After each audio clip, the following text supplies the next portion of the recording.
We're going to show you guys how to fish with the Bass Fishing Kit today by Tailored Tackle, and we're going to be targeting largemouth bass in a lagoon that has bass in deeper water as well as in shallower water. And so in this deeper water, there's a lot of shad coming through and even schools of shiner, and so we're going to be using shad-like baits. These paddle tail swim baits, spinner baits, square bill crankbait. We're going to be using that in the deeper water to mimic these shad. And then in the shallower water, there are bass held up in the shallows, and we're going to be using more types of like creature looking things. So we're going to be using frogs, curl-tailed grubs, a lot of more soft plastics where we can kind of drop it in and wait and see in little small pockets. And then we're gonna mix it up a little bit here too to show you just how we use everything. It might not be exactly perfect for our scenario, but we're gonna show you how to work it. And then the best baits for this situation, that's what we're gonna be catching fish on. So just to recap here,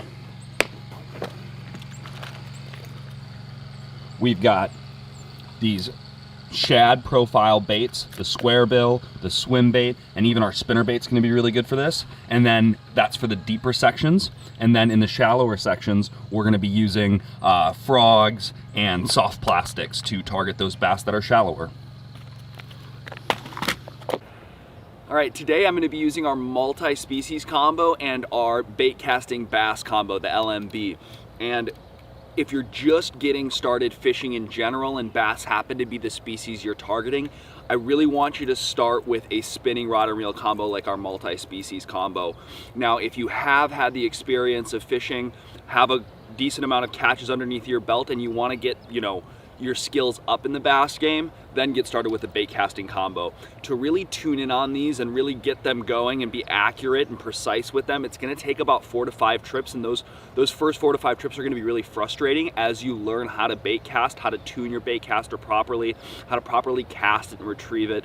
And so if you're just getting started and you haven't caught any fish yet, I want you to get started with a spinning rod and reel combo so you can get some fish under your belt. You can understand that feeling of, what is a bite, what is a fight, and that pleasure of landing a fish. It's gonna get you to go out more often. If you just get started on a bait casting combo, it's gonna be kind of frustrating. So I'm gonna be going back and forth between these two. In the long run, a bait casting combo is gonna be more accurate and precise once you get your experience up for bass fishing in general. However, a spinning combo has some great tricks and tactics that we can use when we're pitching soft plastics, especially in some tight spots. So it's good to know both if you're bass fishing. Start off with this if you're a beginner, start off with this if you're more of an intermediate.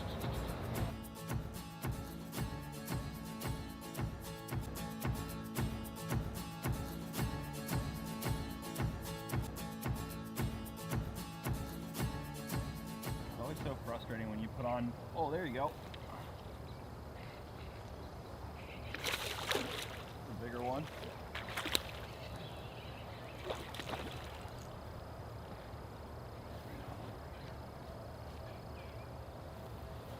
Show you guys real quick.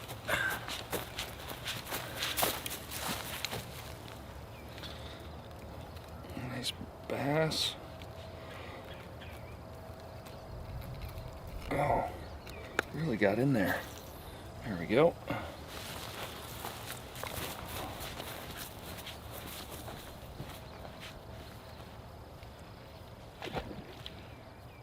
It's always tough when you put on new line and then you gotta